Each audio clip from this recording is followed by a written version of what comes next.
Hello, magandang araw uli sa inyo. Ako po si Architect Ed at welcome sa YouTube channel ko. Kung hindi ka pa subscriber, i-invite kita na mag-subscribe. Marami kang matututuhan dito. At meron na tayong mahigit 60 videos na mapupulutan mo ng aral tungkol sa architecture, project management, construction. At kung ikaw naman ay dati ng subscriber, ini-invite naman kita na i-share sa iba itong video na ito. Pag-uusapan natin ngayon, magkano ba talaga ang magpatayo ng bagong bahay ngayon? Ngayon, 2021. Matapos ang pandemic at nagtaasan ng presyo ng mga materyales, lalo na yung bakal, magkano nga ba ang magpatayo ng bagong bahay ngayon? So stay tuned at prepare for more learnings after this.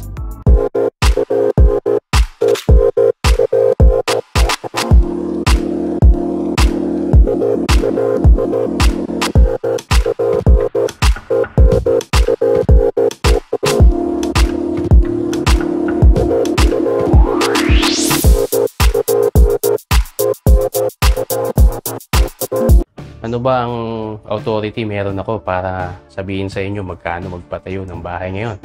Well, ako po ay nasa construction industry na since 2005. At ako ay arkitekto na 10 years ago. Yun na lang, 10 years ago na lang. Hindi na masyadong... So, ang pinakauna kong trabaho, noong ako ay unang nagkaroon ng experience sa construction, ang exposure ko ay sa cost estimation. Okay na siguro yun? Baka maniniwala kayo sa akin. Anyway, itong aking i-share sa inyo ay based sa experience at talagang mga naitayong project. At pag-uusapan natin yung tinatawag na per square meter method. Although yung per square meter method ay hindi naman talaga yun yung basis ng costing kapag papasok ka sa isang kontrata. Pero para magkaroon ka ng ballpark, isang general overview ng costing, nakakatulong kasi yung per square meter method para i-check kung magkano yung naging cost ng isang natapos na project. Halimbawa, natapos ko ang isang project na mayroong ganito kalaking floor area, 100 square meters. Ganito ang naging gastos ko sa project na yon. I-divide ko lang yung total cost doon sa kung ilang square meter yung floor area. Halimbawa, ang lalabas na sagot ay 20,000. So, pwede kong gamitin yung 20,000 per square meter sa susunod na mga projects. Ganun lang yun, no? Pero hindi naman isasubmit sa bangko kung maglo-loan ka, o hindi mo naman isasubmit sa City Hall or sa munisipyo yung bill of materials mo na based lang sa per square meter. Siyempre, dinidetalye yan. Tandaan din natin na ang estimate ay hindi pare-pareho. Hindi ko mo ang bahay ng kapitbahay mo ay umabot ng 30,000 per square meter at gusto mo ring magpagawa ng ganong project na may ganong area pero magkaibang finish, magiging pareho na rin yung cost. Iba-iba yan. Kaya bibigyan ko kayo ng parameters. Kung ano ang kalakaran ngayon based sa finish na gusto mo. Bakit finish? Kasi yung finish ay malaking chunk ng budget yan.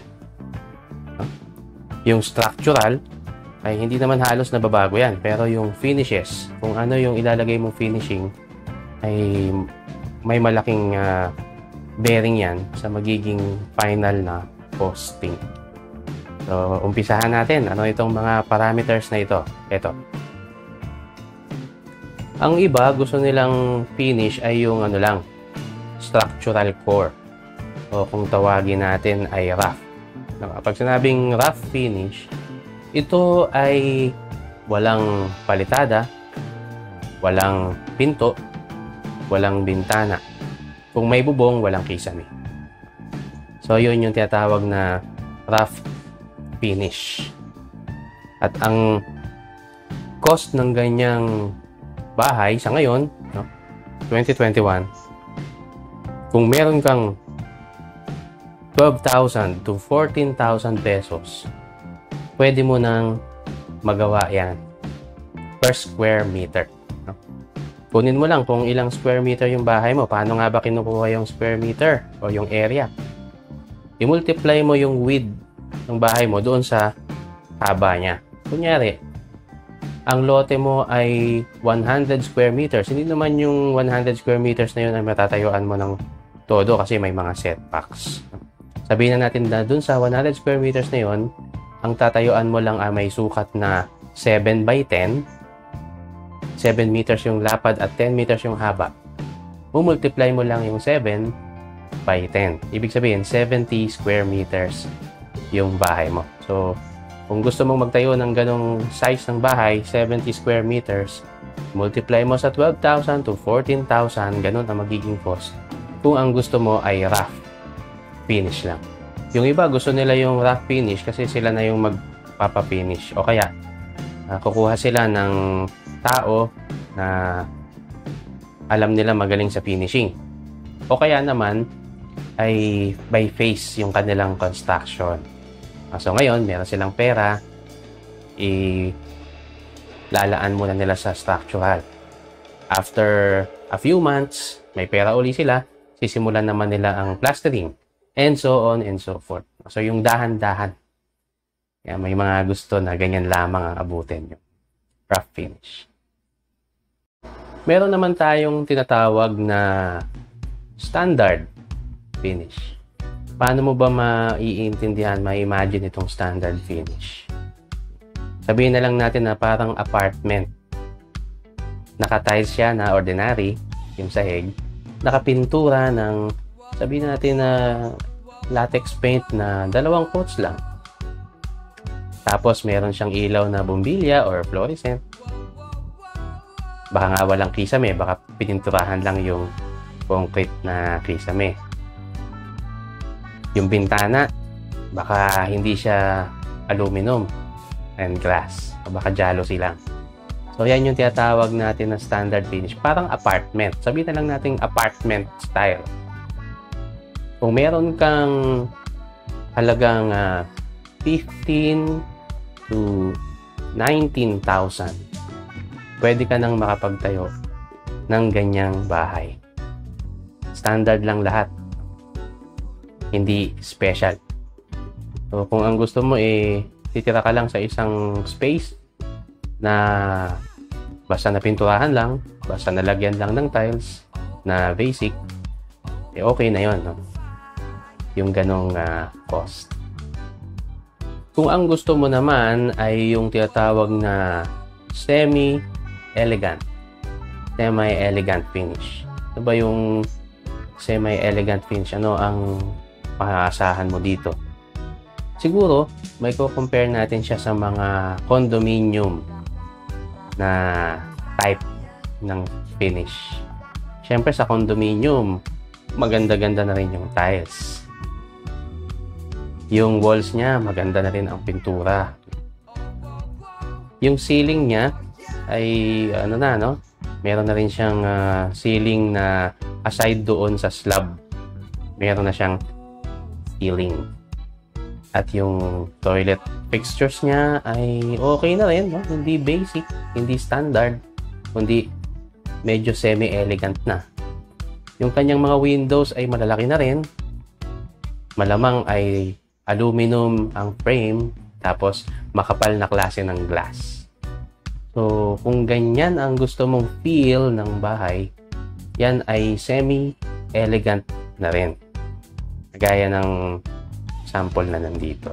Kung ganyan ang gusto mong finish sa kalakaran ngayon, no, ng labor and materials, maghanda ka ng 20,000 pataas. Sabihin na natin 20,000 to 28,000. Semi-elegant na yon.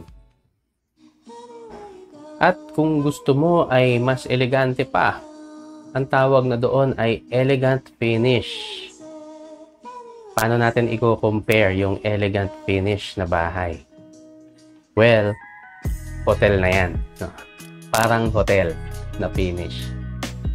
Ang mga tiles niya ay porcelain na magaganda. Siguro ang budget sa tiles niyan, isang piraso mga 500 pesos na kung 60 by 60. Yung kusina niya, maganda na ang cabinets, no? Malamang modular na yung cabinets. Tapos yung counter ay baka quartz stone na yan, no? Granite, marble. Maganda na yung finish ng kitchen niya. Yung pintura niya, hindi lang basta-basta pintura. Yung walls, baka mayroon pang cladding yan. Mayroon pang accent walls na may stoneworks. Tapos yung ceiling niyan, mayroon ng cove lights, may chandelier, may mga pin lights. At ang mga bintana niya ay baka tempered glass na. At ang frame ay baka hindi lang basta-basta aluminum. Baka magandang klase na, powder coated.